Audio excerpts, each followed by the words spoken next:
At the dawn of the 1980s, the Cold War entered its most dangerous and unstable phase since the Cuban Missile Crisis, a period in which both superpowers approached the brink of thermonuclear war repeatedly without the public ever knowing. And among these hidden close calls, one stands out as both forgotten and terrifying. A NATO drill that took place before Able Archer 83. A military exercise now almost lost in the shadows of history, but which convinced the Soviet leadership that NATO was preparing an actual first strike. This drill, codenamed HILEX 82, the hotline exercise of early 1982, was officially designed as a communication readiness test for Western governments, simulating how NATO leaders would coordinate during a nuclear exchange. But the Soviets interpreted it as a real mobilization for war, a prelude to the end of the world, and the story of how this misunderstanding unfolded reveals not only the fragility of superpower relations, but the catastrophic consequences of misreading signals in an era where nuclear response time was measured in mere minutes.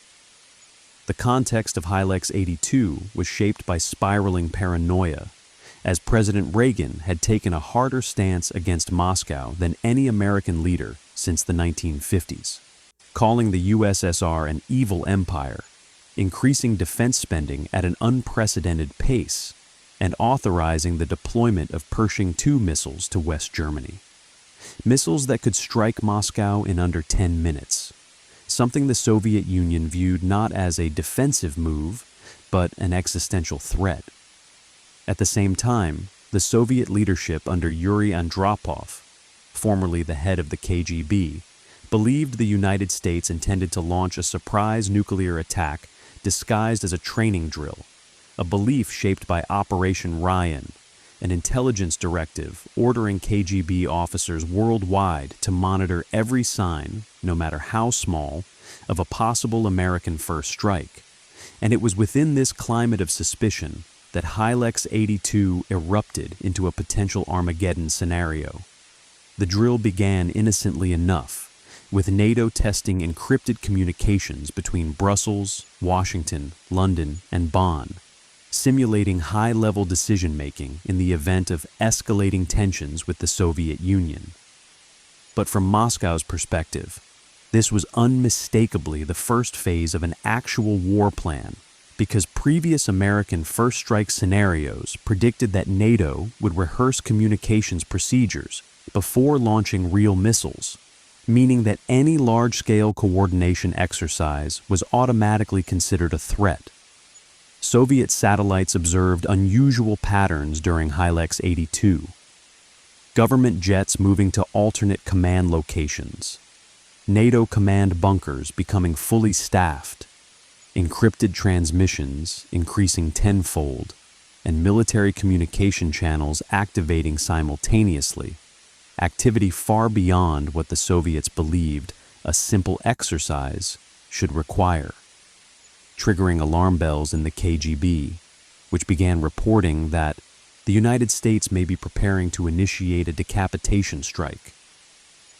The situation intensified dramatically when the Soviets detected that some NATO nations had placed their nuclear-capable aircraft on increased readiness levels, something that was part of the scripted drill, but looked to Soviet analysts like preparation for an imminent strike, particularly because some NATO aircraft were moved into dispersal patterns, spreading out across multiple bases to prevent them from being destroyed on the ground, behavior that would only make sense if war was expected. Andropov, at this point in extremely poor health and operating under deep personal paranoia, believed the West was actively working to destabilize the USSR through psychological warfare, and the KGB fed directly into this belief by inflating intelligence reports, concluding that HILEX 82 was not merely a test, but a cover operation for nuclear launch preparations. Internally, the Soviet General Staff convened emergency meetings, debating whether the West had finally committed to a first strike, and for over 48 hours, Soviet nuclear forces quietly shifted into a posture of heightened alert, with long-range bombers moved to remote runways, silo crews ordered to remain inside chambers for extended periods, missile pre-launch codes verified repeatedly, and communications with Warsaw Pact allies dramatically tightened. In East Germany, Polish and East German intelligence officers were ordered to collect any signs of unusual NATO movement, recording everything from truck convoys to the number of lights on inside Western command centers, an almost absurdly granular data hunt driven by the fear that NATO was masking its intentions behind the exercise. And then came the critical moment.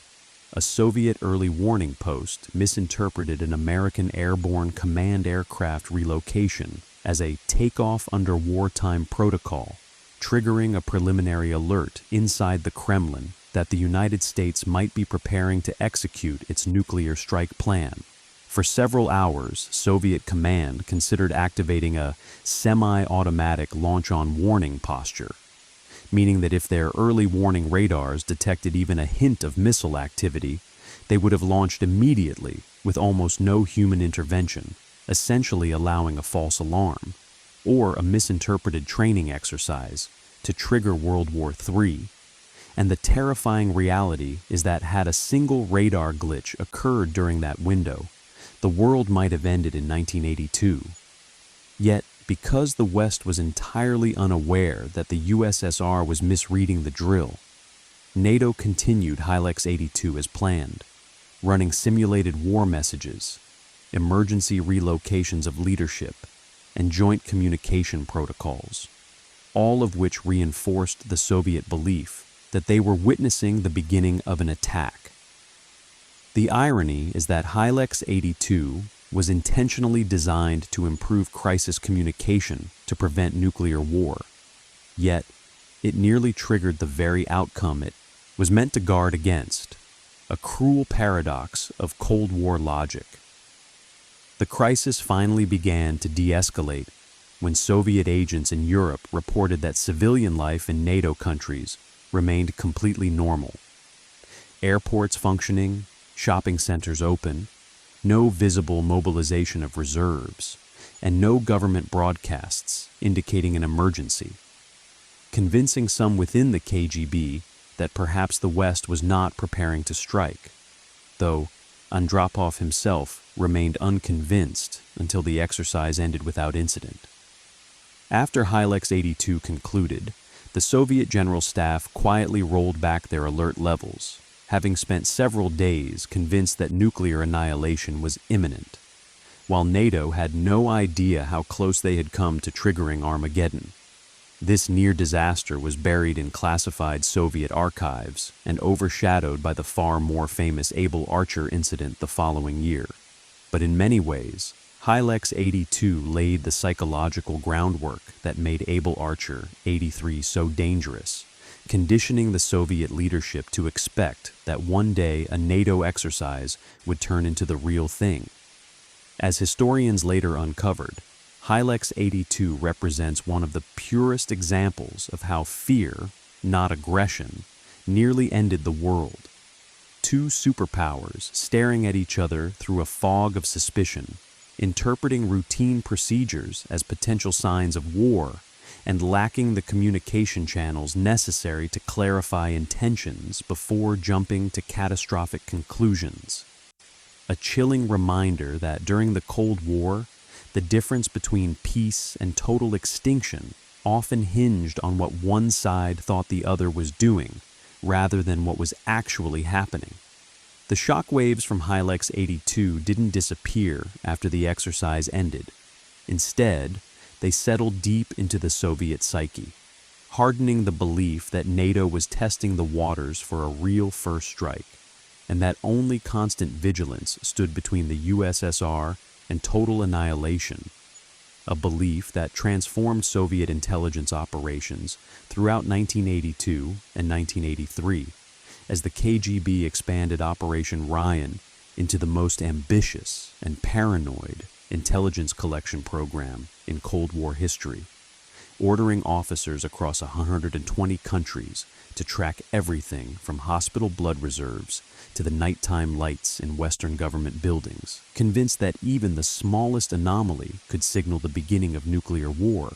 And because HILEX 82 had appeared so eerily close to the predicted outline of a U.S. decapitation strike, the KGB intensified its focus on NATO's command and control behavior, especially movements of senior leadership, satellite communication spikes, and the dispersal of nuclear-capable aircraft, all of which meant that when NATO's next major communications exercise unfolded, the Soviets would interpret it through a lens already warped with fear. By early 1983, the Soviet military was actively wargaming what they should do if the West launched a surprise attack, and old doctrines of restraint began to erode as Soviet planners gradually warmed to the idea of launching preemptively if they believed a U.S. first strike was imminent. A terrifying evolution driven not by aggression, but by a belief that America had both the capability and the ideological motivation to attempt a decapitation strike, especially given President Reagan's fiery rhetoric and the rapid deployment of NATO's Pershing II missiles, which reduced Moscow's warning time to under 10 minutes. Internally, the KGB's reports became so alarmist that even relatively mundane NATO behavior triggered cascading effects inside the Soviet command system.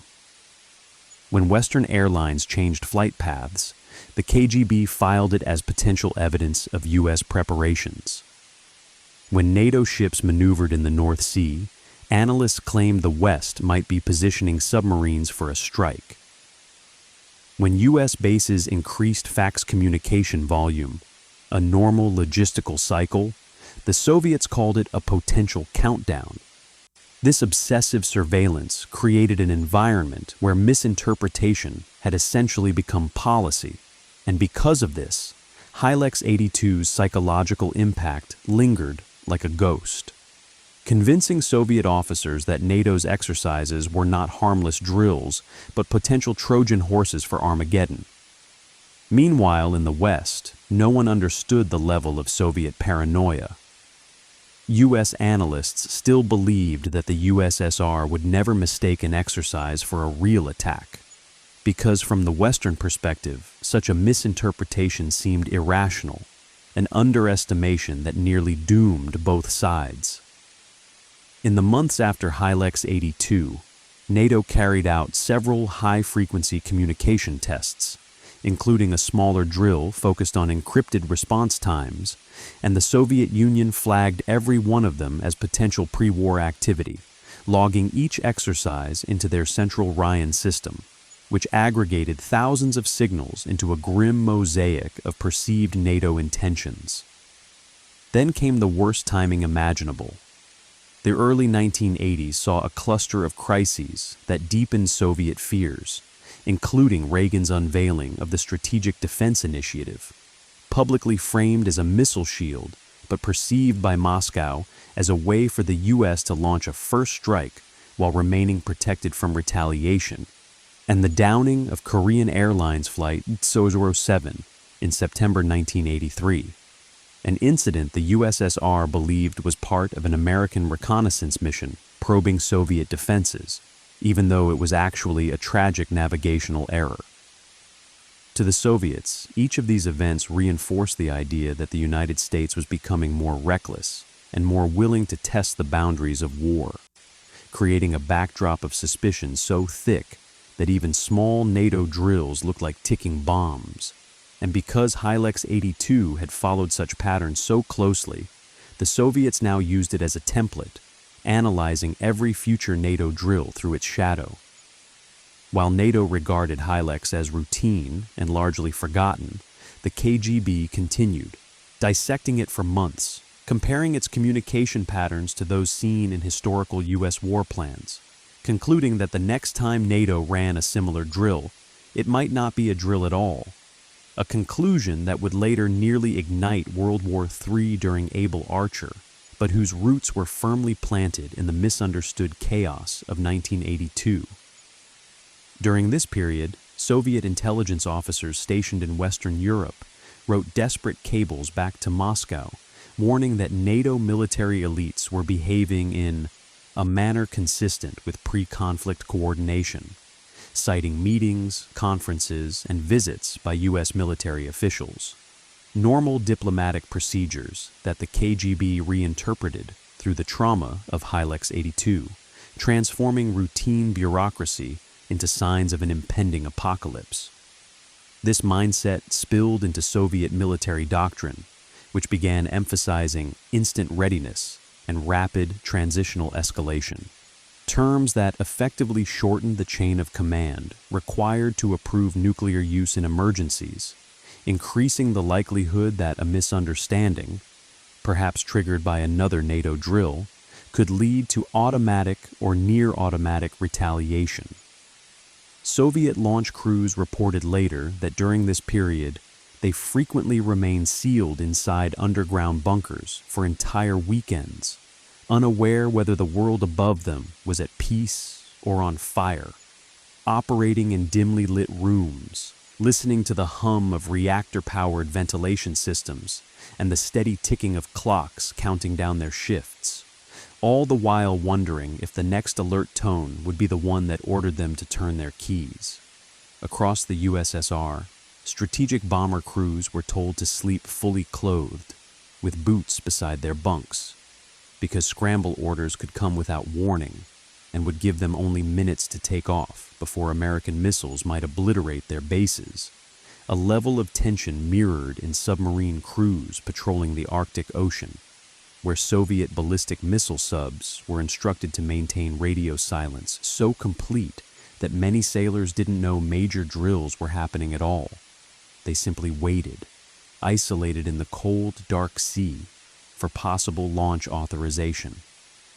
Meanwhile, Western military analysts were oblivious, focusing instead on tracking Soviet deployments without realizing their own exercises were triggering those very deployments, and NATO's internal assessments concluded that the USSR was acting aggressively, moving missile units, increasing readiness, and rehearsing counterstrikes, without understanding that these actions were reactive, fueled by fear and the psychological residue of drills like Hylex 82. The result was a toxic feedback loop. NATO ran an exercise. The USSR panicked and increased readiness. NATO interpreted the increased readiness as Soviet aggression. NATO increased its own readiness, which convinced the USSR even more that NATO was preparing a strike. All of this would become catastrophically amplified in 1983, but it began, slowly and invisibly, with the world-shaking misinterpretation of Hylex 82. And as Soviet paranoia peaked, the KGB began producing classified reports arguing that Western strategic culture had shifted toward accepting the feasibility of a winnable nuclear war, citing Reagan's rhetoric, new NATO doctrines, and U.S. wargaming exercises, leading Soviet analysts to insist that there was a high probability NATO would attempt a decapitation strike during a large command and control drill, especially one involving encrypted coordination between nuclear states. Ironically, that is exactly what Hylex was, as routine for NATO as checking the fire alarms in a building. But the Soviets believed it was a dress rehearsal for Armageddon, and the consequences of that belief would shape everything that happened next in the most dangerous year of the Cold War. If Hylex 82 planted the seeds of Cold War miscalculation, then early 1983 was the year those seeds began to bloom into something far more volatile, because as spring turned to summer, the Soviet Union's fear transformed from abstract paranoia into a structured, documented expectation that NATO was preparing to launch a coordinated nuclear attack. And what made this shift especially dangerous was that the people making these assessments were not fringe analysts or overzealous intelligence officers, but senior members of the KGB and Soviet General Staff, whose reports increasingly carried the tone of inevitability. NATO was going to strike.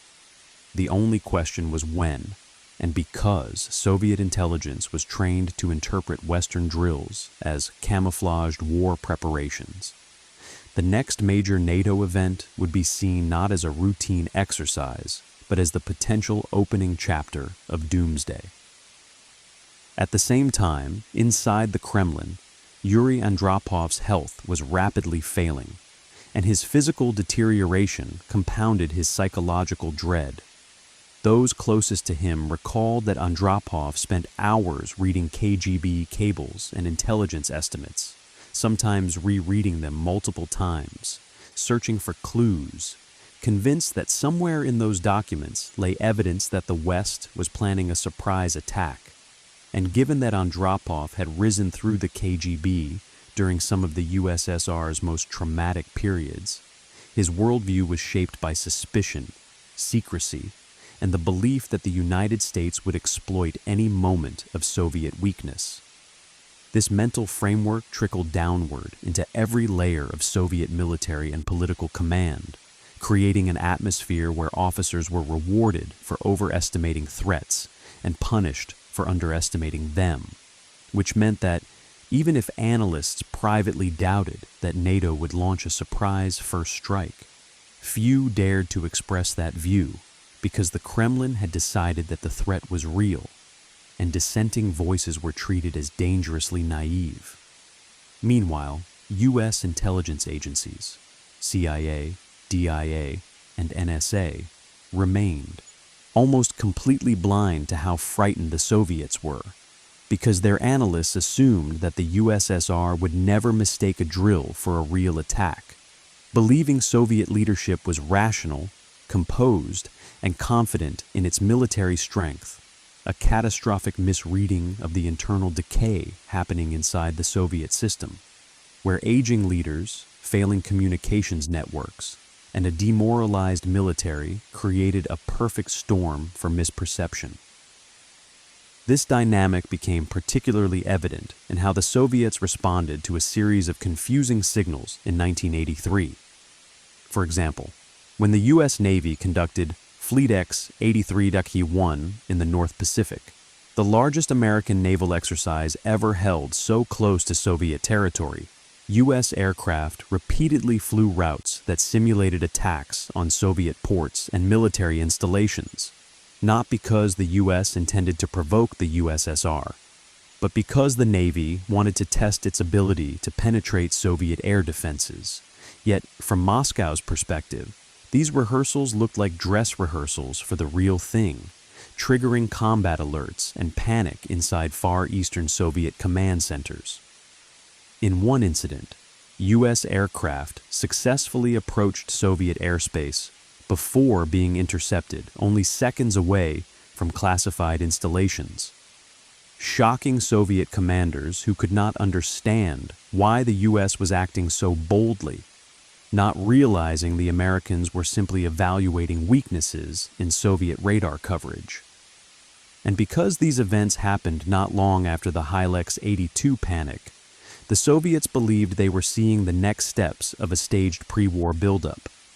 First communication drills, then naval rehearsals, then U.S. aircraft probing Soviet territory, each step consistent with Western war plans studied by Soviet analysts. Then came the Cal 007 catastrophe in September 1983, when a civilian Korean airliner accidentally strayed into Soviet airspace near Kamchatka and Sakhalin Island, and was shot down by Soviet fighters who believed, incorrectly, that the aircraft was a U.S. spy plane gathering intelligence for upcoming NATO operations, and the tragedy only deepened paranoia because just hours before Cal 007 entered Soviet airspace, the U.S. Air Force had flown a reconnaissance mission along a nearly identical route, convincing Soviet intelligence that the civilian jet was part of a coordinated American intelligence gathering operation, even though, in reality, the plane's track deviation was caused by a navigational error. To the Soviets, however, the timing was too suspicious to be coincidental, and they interpreted the flight as yet another sign that the United States was preparing for a nuclear first strike, reinforcing the belief that NATO's increasing communication drills and naval maneuvers were part of a broad, multi-theater plan to soften Soviet defenses before launching a decapitation strike. And because Soviet leadership now believed that nuclear war could come at any moment, they began closely monitoring all NATO exercises scheduled for late 1983, expecting, almost predicting, that one of them would be the cover for a real attack. While all of this was happening, NATO itself remained completely unaware of the storm that was gathering inside the Kremlin, and as the alliance prepared for its next major command and control exercise, Western officials saw it as routine, mundane, and harmless, a necessary annual test of nuclear procedures. Yet this drill, Able Archer 83, would become the most dangerous exercise of the entire Cold War, precisely because of the psychological groundwork laid by HILEX 82 and the escalating crises of 1983, which had convinced the Soviets that the next major NATO communication exercise might not be an exercise at all, but rather the beginning of a nuclear strike concealed under the usual bureaucratic rituals of wargaming. Within this volatile environment, even small Western actions were magnified to catastrophic proportions by Soviet intelligence algorithms designed to detect a first strike. When NATO updated encryption protocols ahead of Able Archer, the KGB called it a sign of imminent transition to wartime posture. When US and British officials rehearsed the activation of nuclear release procedures, the Soviets labeled it consistent with preparation for preemptive attack. When NATO moved a handful of aircraft to dispersal airfields, the Soviets interpreted it as the first phase of nuclear readiness. And because all of these behaviors had occurred previously during HILEX 82, the USSR concluded that they were witnessing the same pattern, but this time with more intensity, meaning the probability of a real attack was far higher. Inside the Kremlin, debates raged among senior officers. Some argued NATO's drills were simply becoming more realistic, but others, including Andropov and the KGB leadership, insisted that the West was preparing a strike, and that the Soviets must be ready to act immediately if they detected even the slightest hint of a launch. This tension culminated in the creation of a semi-automatic retaliatory posture, a level just below full launch-on warning, where Soviet forces were primed to shoot if radar or satellite readings suggested an attack was underway. And the horrifying truth is that during this period, the USSR was one false signal away from launching thousands of nuclear warheads at NATO targets. All of this built inexorably toward the events of November 1983, but its root cause was not Able Archer.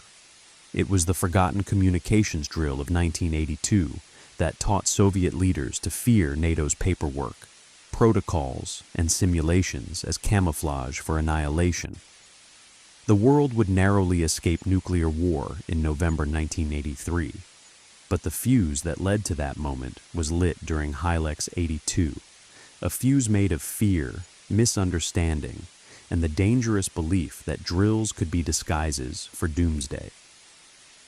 By the autumn of 1983, the Soviet Union was living in a state of near delirious fear, a nation convinced that NATO was preparing to strike, and that every signal, no matter how routine, might be the first tremor of the apocalypse. And this increasingly fragile perception set the stage for a chain of events that would bring the world closer to nuclear war than at any point since 1962, because as Able Archer 83 approached, the Kremlin was operating under paranoia so entrenched that even their own intelligence officers struggled to understand where rational analysis ended and fear-driven assumption began. In Soviet war rooms, generals studied thick folders of HILEX 82 data, comparing it meticulously to the upcoming Able Archer procedures, highlighting similarities, cross-referencing message traffic patterns, and cataloging every instance where the two drills overlapped. Communication surges, alert posture simulations, leadership relocations, activation of nuclear release procedures, and the use of encrypted command networks. And the more they studied these parallels, the more they convinced themselves that NATO was following a well-established pattern for disguising a first strike under the cover of an exercise. Inside Western intelligence circles, none of this was known because both the CIA and British SIS had assessed Soviet leadership as more stable than they appear, dismissing concerns that the Kremlin might genuinely believe NATO was preparing to attack, even though later declassified reports show that mid-level analysts in the CIA's Directorate of Intelligence attempted to sound alarms about unusual Soviet behavior, such as missile crews suddenly ordered to remain inside bunkers for weeks, long-range bomber fleets placed on secret standby, and early warning radar crews doubling their shifts. But their warnings were muted or buried under higher-ranking officials who insisted the USSR was too rational to misinterpret a drill. Meanwhile, the Soviet nuclear arsenal had moved into a chilling new posture. Poteria kontrolya, or loss of control contingency mode, meaning that strategic rocket forces were preparing for a scenario in which they might have only minutes to react if radars detected an incoming NATO launch. And within this posture, the Soviets activated command links to a classified system known as Perimeter, later nicknamed the Dead Hand, a semi-automated nuclear retaliation network capable of launching missiles even if the Soviet leadership was killed in a first strike, a revelation that underscores just how frightened the USSR had become, because Perimeter was only supposed to be activated during times of extreme danger. Yet the Kremlin quietly connected it to their command and control circuits months before Able Archer even began. This wasn't a world on the brink of war by accident. This was a world stepping toward catastrophic miscalculation because one side feared the worst, while the other performed drills indistinguishable from war plans. And in the weeks before Able Archer, the Soviets detected several developments that confirmed their darkest suspicions. NATO temporarily moved nuclear-capable aircraft closer to potential launch positions. Headquarters across Europe activated contingency communication lines. And Western leaders rehearsed not only nuclear authorization protocols, but also the transition from conventional conflict to tactical nuclear release, a stage that looked to Soviet analysts like the final step before missiles began flying. For Soviet early warning systems, the timing could not have been worse, because the USSR's Oko satellite constellation, their primary line of defense, had suffered multiple failures in late 1983, forcing their entire nuclear detection posture to rely heavily on ground-based radars and manual interpretation by exhausted officers, one of whom, just weeks earlier, was Stanislav Petrov, the man who famously refused to report what appeared to be an incoming U.S. missile attack when a malfunction caused Oko to generate a false alarm, preventing what could have been a retaliatory launch and saving the world. Yet his superiors did not share his skepticism. Instead of acknowledging the system error, they reprimanded him for failing to follow protocol, and in doing so, reinforced a bureaucratic culture where officers were expected to assume the worst and act immediately. In that climate, Able Archer 83 would hit the Soviet system like a shockwave. As the exercise began, NATO officials followed the script, escalating tensions, testing encrypted communications, moving leadership into protected bunkers, simulating nuclear release decisions, and coordinating across dozens of command centers. But to the USSR, this all looked horrifyingly real, because in the Soviet understanding of Western decapitation doctrine, NATO would carry out a communications exercise immediately before ordering a first strike to mask the transition from simulation to reality. And since HILEX 82 had exhibited the same behavioral patterns, Soviet analysts concluded that Able Archer 83 was likely the trigger for the actual attack.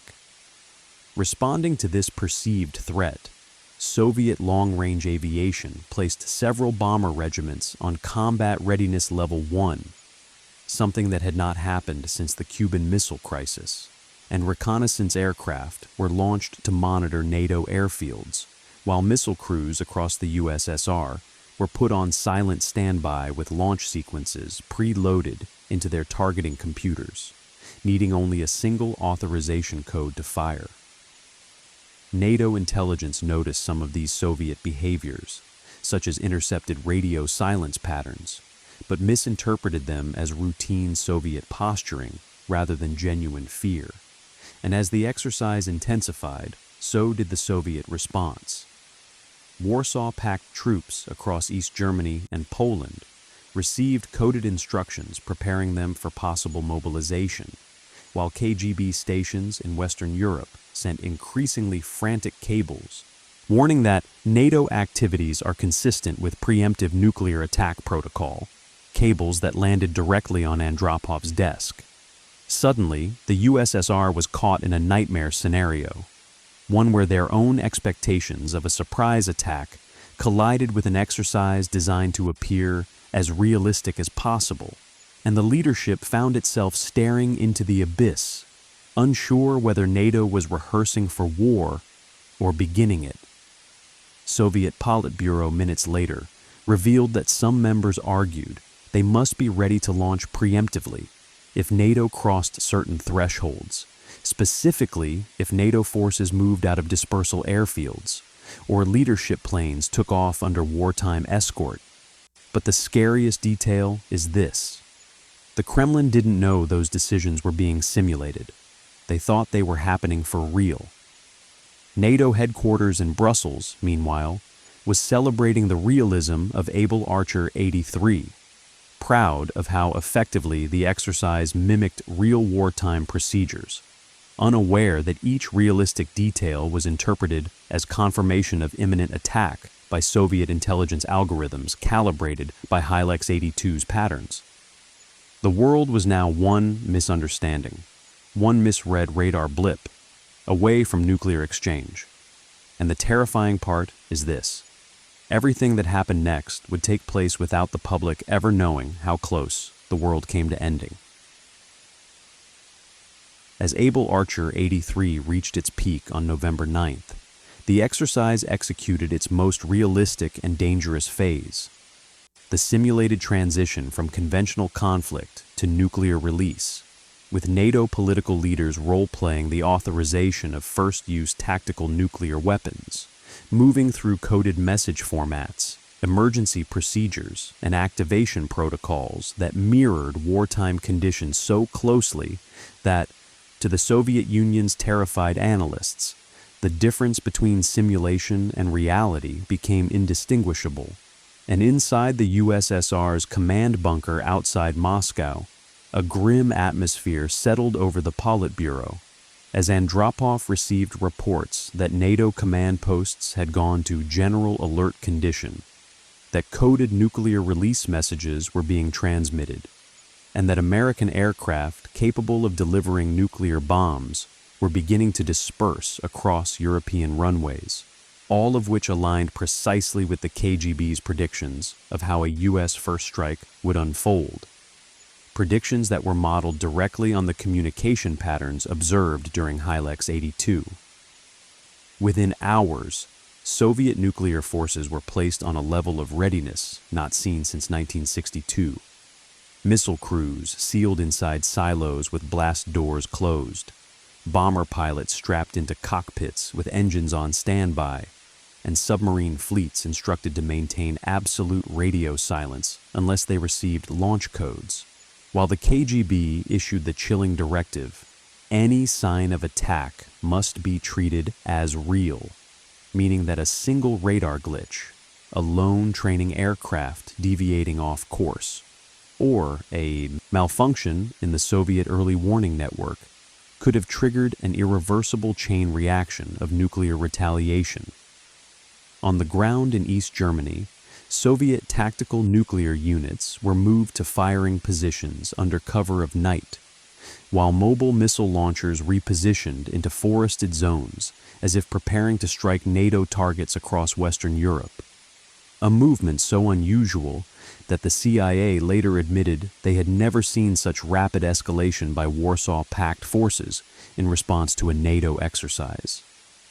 Yet even as the world edged toward the abyss, NATO remained blissfully unaware of the panic unfolding behind the Iron Curtain, still believing that the Soviet Union possessed a level of strategic confidence and stability that would prevent miscalculation, an assumption that nearly proved fatal. The irony was tragic.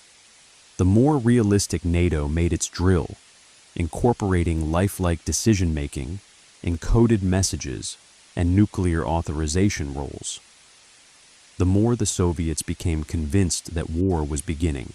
And unknown to NATO, Soviet intelligence officers across Europe were ordered to remain awake around the clock, watching government buildings, monitoring roads, counting aircraft movements, and reporting anything that suggested NATO leadership was being evacuated, because Soviet doctrine insisted that a real first strike would begin with Western leaders moving to bunkers, something that did, in fact, happen during Able Archer as part of the script.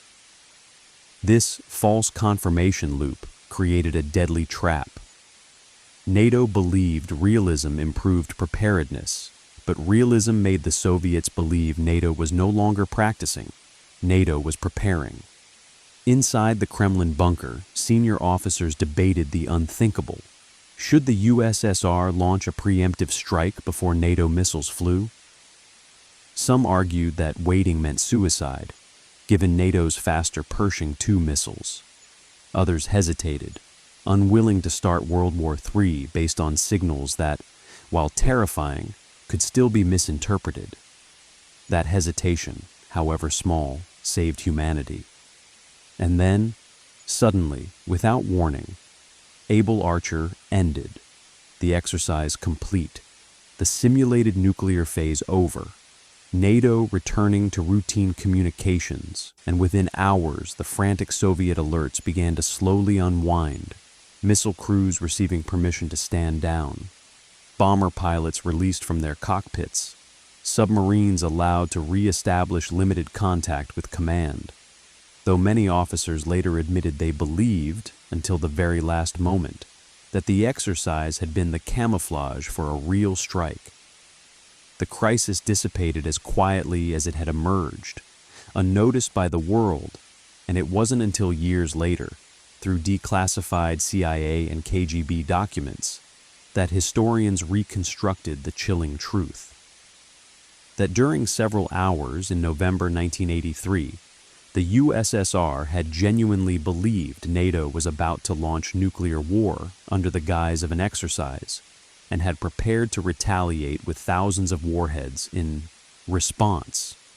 After the emergency, Soviet officers confessed in internal reports that they were shocked NATO had carried out such a realistic drill without notifying the USSR through diplomatic back channels, while others admitted they believed Able Archer was the opening of World War III until the moment it ended.